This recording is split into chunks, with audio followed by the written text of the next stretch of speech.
Hi, welcome back to my channel. I'm Jamila. This is Jamila Be Readin' because I do be reading.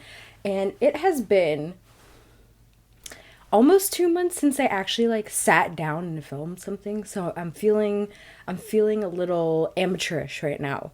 I kind of forgotten how to set everything up.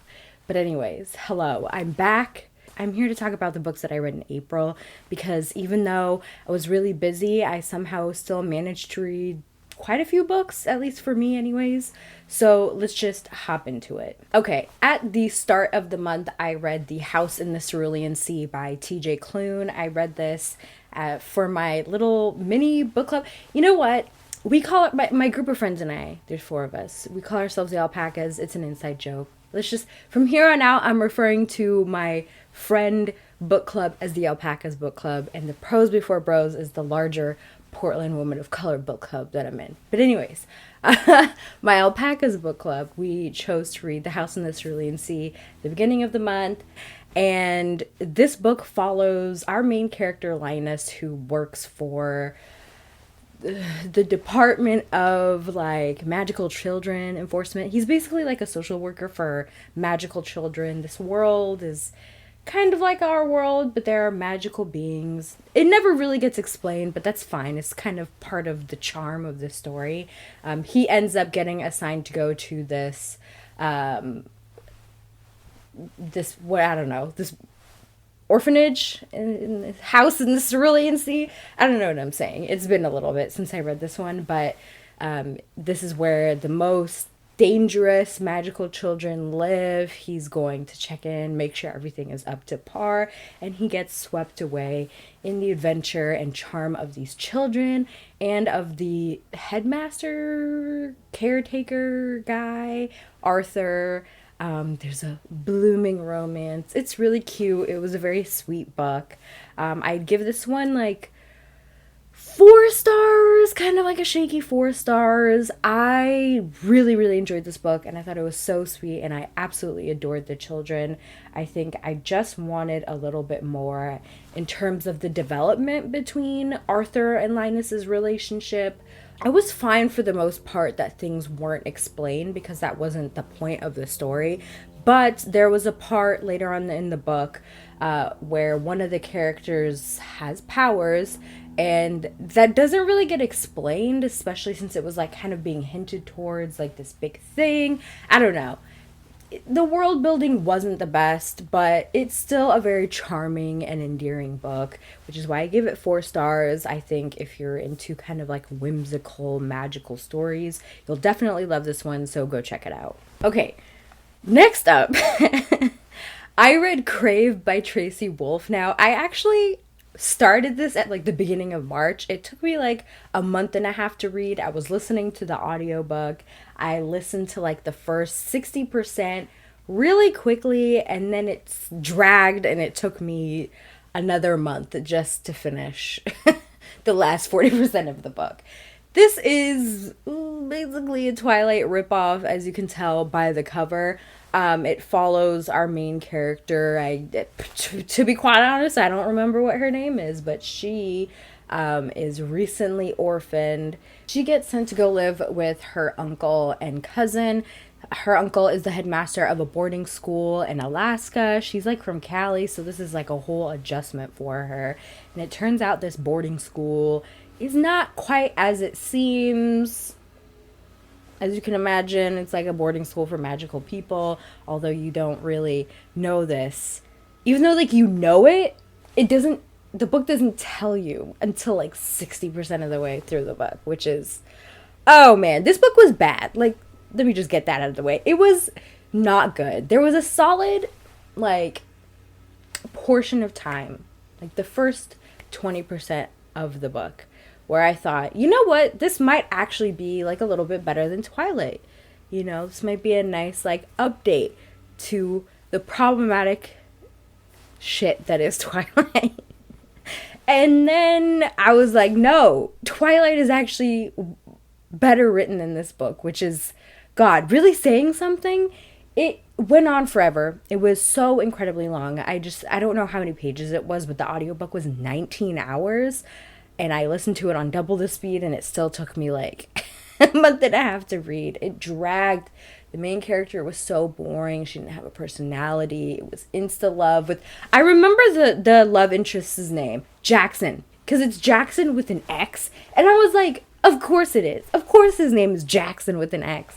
Oh my god. So he was annoying. That nobody had a damn personality in this book. It was just a hot mess. I thought maybe I found my new, like, kind of cheesy YA paranormal fantasy to like, but no, it was simply too bad. I'm not continuing on with the series. Wow, my god. Anyways, let's move on. Next up, I read a novella. Well, I wouldn't even quite call it a novella. Short story, A Dead Djinn in Cairo by P. Djèlí Clark. So A Dead Djinn in Cairo follows our protagonist, Fatma El-Shawari. She is a special investigator for like the Ministry of Magical Law Enforcement or like paranormal investigation. She basically is like a paranormal investigator who looks into like paranormal issues and like mystical issues and stuff like that. We're just following her on this case that starts with a dead djinn in Cairo. The case is that there's a dead djinn, and it kind of leads her on this whole adventure where there's like clockwork angels and time is going to be destroyed. It's just like this whole thing that happened. I gave it 4 stars. I really enjoyed it. I thought it was a good taste and introduction into this world. I will be continuing on with the series. I know A Master of Djinn, which is technically the 3rd-ish book in the series. It's P. Djèlí Clark's like first novel, because all of his other books have been like short stories or novellas. So I'm excited to read that. I think it comes out later this month. It's May when I'm filming this. So I need to read the next one before that. But anyways, I really enjoyed it. It was a nice, sweet taste into the series. Then I read The Gilded Ones by Namina Forna. This has been like one of my most anticipated books of 2021. I swear I've been waiting for this book for over a year. A lot of people got ARCs and they were showing it, and I thought the book was out. This was before I really understood what ARCs were, and I was just like, where can I get this book? And then the publication date just kept getting pushed and pushed because of the panorama, and so it finally came out in February. I was able to get a copy from my library in like March, and I read it. I buddy read this with a few like Instagram buddies, and it was a really good book. I was a little bit hesitant because the first like 50 or so pages, I was not into it. I was worried because I was like, I want to love this story. I really want to like it. I've been waiting for it for so long, but I was not really feeling it. It was kind of slow. It was kind of dry. I wasn't really like feeling much of anything, but then it really picked up and I really enjoyed it. I ended up giving this one 4 stars. This follows our main character, Decca, who is from a small village. In this world, I think it's on your 16th birthday, there's like a blood ceremony, and if you pass this blood ceremony, you become a full-fledged member of your village.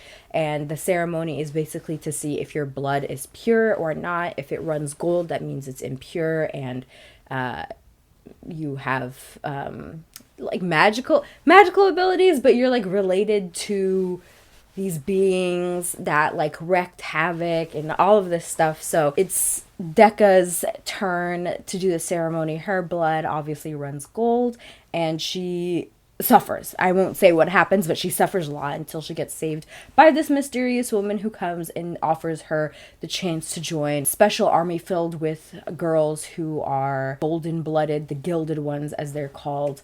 And so she takes up this offer and joins. She gets trained. They're basically trying to defeat these beings. I'm forgetting the name of what they're called, but they like come and like steal girls away from villages, and they're really powerful and stuff like that. And so it kind of follows a story. Decca has like extra abilities, so that's kind of like a mysterious element to the story.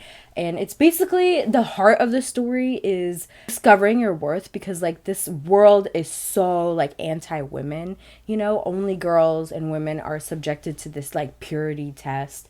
They're never amounted to much. They're only are amounting to be married and have kids, and they're subservient to the men and like their fathers and husbands. So a lot of this is Decca like coming out of her shell. What I really enjoyed is that, you know, a lot of the times in these types of stories where like, you know, women are subservient to men or whatever, you always have the main protagonist who's like kind of like pushing against the boundary, like is already itching against society. I like that Decca just wanted to fit in. She just wanted to live a simple life. She didn't want to do all this. Like, she was not questioning anything at the beginning. And slowly over time is when we started to see that growth, and I thought that was really well executed.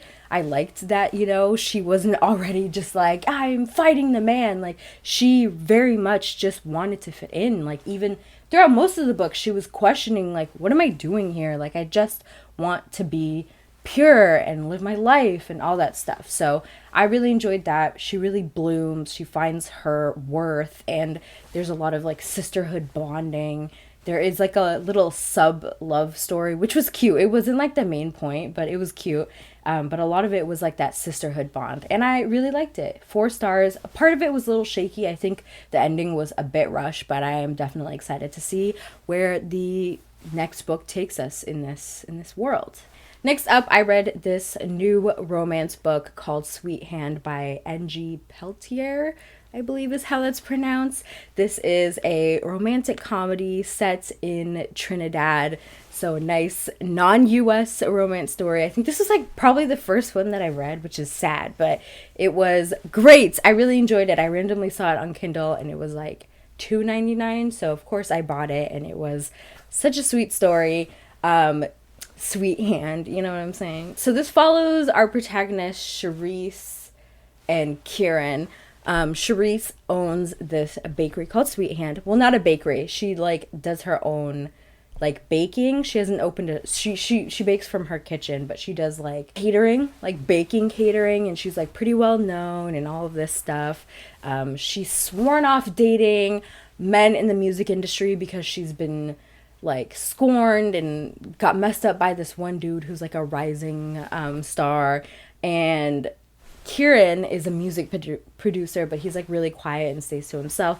They've known each other. They grew up together. Basically, they're like childhood rivals, childhood enemies. So this is like a childhood rivals to lovers type of story, and it just follows their romance. There's not much of a plot really, but I guess the main thing that brings them together is that they are the best man and the maid of honor. It's Charisse's sister is getting married, and Kieran's best friend is marrying Charisse's sister. So they have to work together because they're doing a joint bachelorette party, and they have to work together to put on this party for them. So they're working together, you know, they're getting to know each other. It's cute. I thought it was really cute, and I like that this happened over a length of time, and they knew each other already, and it wasn't insta love, which I just love. I gave this one 4 stars, 4.5 stars. I really liked it. You should check it out. The cover is like stunning. It's so cute. Oh my gosh. But anyways, next book. All right, let's talk about the flop that is The Proposal by Jasmine Gilroy. Y'all know that The Wedding Date was one of the worst books that I read last year. I did not like it at all. I was so disappointed, and it really put me off Jasmine Gilroy for a little bit, and I decided, you know what, let me give her a chance. Let me give her another chance. So I picked up the next book, The Proposal, which follows Nick and Carlos. Nick is like a freelance journalist writer. She is at this Dodgers game one day with her boyfriend. He ends up randomly proposing to her on the big screen at a baseball game, and she says no because they've only been dating for like a few months and she doesn't really like him like that. So it turns into this whole mess. Carlos is there with his sister and like saves her from like cameras like showing up or whatever, and then begins this story. It's not really a story. Like, nothing happens in this book. There's not really a plot that pushes it forward, which is like normally fine in a romance. But man, this was dry as hell. I was so bored. I didn't care about Nick. I didn't care about Carlos. They didn't really have great chemistry. Honestly, Jasmine Gilroy, she just should not write sex scenes. You know what I'm saying? Like, she does more of the fade to black than some of the other romance authors that I read. But even in the short amount of time that she does kind of get into the steamy scenes, it's so cringy. It's not good. There's no chemistry. Nothing really happens. These characters are boring. They don't have any sort of character development. I don't know. I gave it 2 stars. But gosh, I really did not like it. I don't know. I think I'm at the point where I might give up on Jasmine Guillory. But we'll see. I might give her one last try. But I think I might have to write her off because I did not like this book at all. Yikes. Anyways, moving on. Next, I decided to pick up a thriller. If you have seen my previous video, I did a thriller taste test where I'm trying to dive into the thriller genre. And this book wasn't like for any sort of video that I'm planning. I decided to pick it up because I was looking for an audiobook to listen to. It was available through Libby. So I decided to listen to it, and it was a wild ride. The book that I'm talking about is My Lovely Wife by Samantha Downing. It follows this dude. I can't remember anybody's names. And Goodreads isn't telling me anybody's names. Anyway, there's this couple. They've been together for 15 years. And they also happen to, like, kill people for funsies. I don't know. It's weird.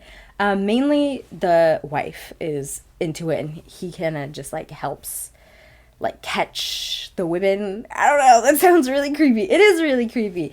But things escalate. There's like police and things. Anyway, I don't really know how to explain it, and honestly you should just go into it like not knowing much, because even if you look at the description on Goodreads, it doesn't really tell you what this book is about. So just go into it not knowing anything, because it was a wild ride. I thought it was very interesting.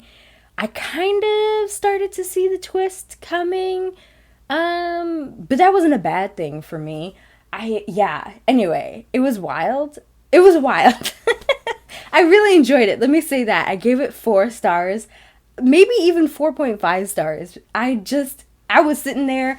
I think what was I doing? I had a lot of errands to run, so I was just listening to it in the car, and I'm just like driving like, bitch, what the hell is happening? It was fun. It was a fun thriller. I recommend it. It was fun. That's all I have to say about that one. Let's talk about the next 2 books that I actually have physically with me, instead of all of the ebooks and library books that I had. I haven't given a lot of books 5 stars this year so far. It's May. I've only given 2 books up until this point 5 stars. I don't know. Like, I've been enjoying my reading, but none of them have had like that impact until I read these next 2 books. Finally, I was kind of getting worried. I was like, man, where are my 5 stars at? So another pick for my Alpacas book club. We ended up reading Nothing to See Here by Kevin Wilson. Now, this is a book that I kind of saw vaguely on Bookstagram and didn't really pay much attention. I didn't have this on my TBR. I didn't really care. I had no intention of reading this book until one of my friends in my book club decided that we should read this. And I was like, sure, why not? And man, am I glad that she decided to pick this for our book club, because this was so good. Man, 5 stars, okay? I don't really know how to explain this book in a way that will be succinct, so I'm just going to read parts of the description here. So Lillian and Madison were unlikely roommates and yet inseparable friends at their boarding school. But then Lillian had to leave school unexpectedly in the wake of a scandal, and they've barely spoken since. Until now, more than 10 years later, when Lillian gets a letter from Madison pleading for help. So Madison's 2 stepkids are moving in with her. Madison is married to a senator, and so she wants Lillian to come and care for these kids for the summer just until they can figure something out. But there's something interesting with these children. Okay, these 2 twins. They explode when they're upset or feeling heightened emotions. They just spontaneously combust. And so Lillian has to deal with this and learn how to get them to control their emotions and process their emotions. These kids have gone through so much trauma. It's so sad. This book is like a mixture of hilarious and just sad. Like, it's like the cry laughing emoji to the crying emoji. I was constantly going back and forth between these two emotions, and we watch as Lillian bonds with these two kids, and she works kind of like relates her own trauma to them, and they become an unlikely family, and it was just so good. I really, really liked this book. Go read it, okay? It was so good. I also recommend the audiobook. I ended up listening to the audiobook, and it was really well done. So go check this out. I like it. I liked it. I liked it a lot. The next 5-star book that I read was Lester by Raven Leilani. This was the April pick for my Pros Before Bros book club. And I've been wanting to read this for so long. As you can see, I got it from Book of the Month. I got it a while ago, and it's just been sitting on my shelves. I've been eyeing it, and I just never got around to reading it. So I was really excited that this was the April pick.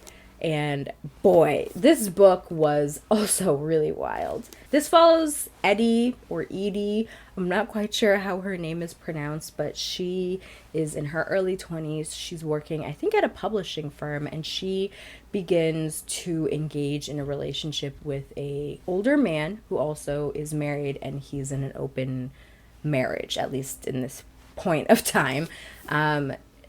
Things get really weird. They have a really strange relationship. Edie, I think I'm just gonna go with Edie. Edie is going through it. You know, she's real messy. She is really messy, which is fine, but she's just like kind of going through that early 20s, like hot messiness, trying to figure out her life and her place in it. She has a lot of trauma. Growing up, both of her parents have passed away, and she's had a very weird relationship with her parents, and she kind of just doesn't really know what her purpose or meaning in life is, and she's just kind of going day to day. So she embarks on this relationship. It's really strange, and then she ends up getting fired from her job, and through some weird happenstance, she ends up living with him and his wife. His wife is the one who brings her to the house, and they embark on a really strange relationship, and it's just a lot. There isn't really any like major plot. It's really looking at these characters and their motivations and all of that stuff, and Edie's just trying to get her shit together. I just really enjoyed this book. I don't know. I just really related to Edie. I mean, not that I think that I am as messy, but I just like get it. You know what I'm saying? That early mid-20s, like, what the fuck is happening? What am I doing? You're having to be an adult, really, and engage with the world, and it's like, what is going on? I just, I resonated with that. Honestly, I really like this kind of, like, genre of, like, not quite coming of age, but kind of coming of age. Black girls, in their 20s trying to figure out their shit. They're kind of messy, maybe. I really like Such a Fun Age, and I suspect that I'll really like Queenie as well, if I can ever get around to reading that one. But I like this. If you are not into kind of meandering, plotless stories, I don't think you'll like this book. Like, I don't think this will be for everyone. It actually does seem kind of controversial. Like, people either really like or hate this book. The tone kind of reminds me of Catherine House in that Edie is very apathetic towards a lot of things. The vibe is very apathetic. And if you're not into that, and if you didn't like Catherine House, I don't think you'll like this book either. But if you're kind of into just getting deep with a messy person and just like seeing their life in this snapshot of time, you'll really like this. Okay, I have only 2 more books to talk about. One is The Boyfriend Projects by Farrah Roshan. I DNF'd this one around like 56%. I just was so bored. I was so bored. This is supposed to be like an office romance. There was a weird spy element that I was not anticipating, and I thought that was interesting, but just the whole story was boring and I just could not be bothered to finish this book. I might finish it later at some point, but I ended up DNFing it for now. I just was so incredibly bored. And then I picked up That Kind of Guy by Talia Hibbert, which is the third book in the Ravenswood series. I don't remember who this is about. I literally just read this too. So we have Ray, who is like 40s. She was divorced like 18 months ago. She's a writer. And we have Zach, who is working. They become friends, and then there's like a fake dating element. Anyways, I don't really know how to explain this. It was cute. It was fine. I gave it like 4 stars. Like maybe 3.5 stars. But yeah, anyways. Let's quickly move on to manga and etc. I only read one manga this month, and it was A Sign of Affection by Sumor Shita, the first volume. This is just like a cute little like college romance. It follows this girl who also happens to be deaf, and she just embarks on this relationship with this other guy, and he's like trying to learn sign language so he can communicate with her. She's like adorable. I love her. The love interest is like kind of dry. I don't really know about him. I'll continue. I think there's only like 3 volumes out so far, so I'll read the rest probably and report back. But it was just like a cute, simple like romance manga. And then as far as things that I watched, I feel like this video is getting kind of long, but I have to talk about the Demon Slayer movie. Oh my god. I didn't think I was going to be able to go see it in theaters because 1, Panorama, and 2, it was only supposed to be in theaters for a week, and it also happened to be the week that I was in my finals. So I was like, bitch, if I don't get to watch this Demon Slayer movie. And they extended it for another week because it's like freaking beating out box offices everywhere. Okay. And I also happened to have gotten my second shot by then. So the stars aligned, and I went and saw this movie, and it was so good. Okay. It was so good. Okay.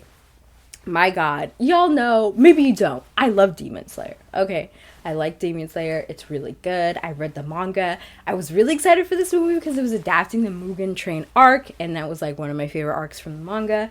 So, the animation.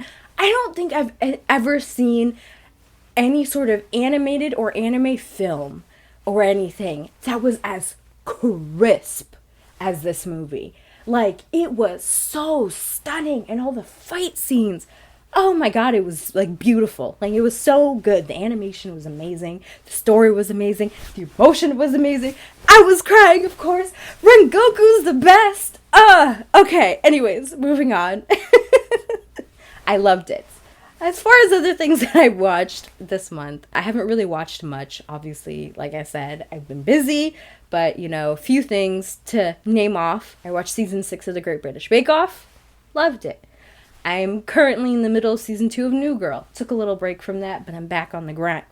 I also watched Falcon and Winter Soldier, which I liked. I will say vaguely disappointed by this show. I kind of wanted a little more. I thought they were doing way too much for the amount of episodes that they had.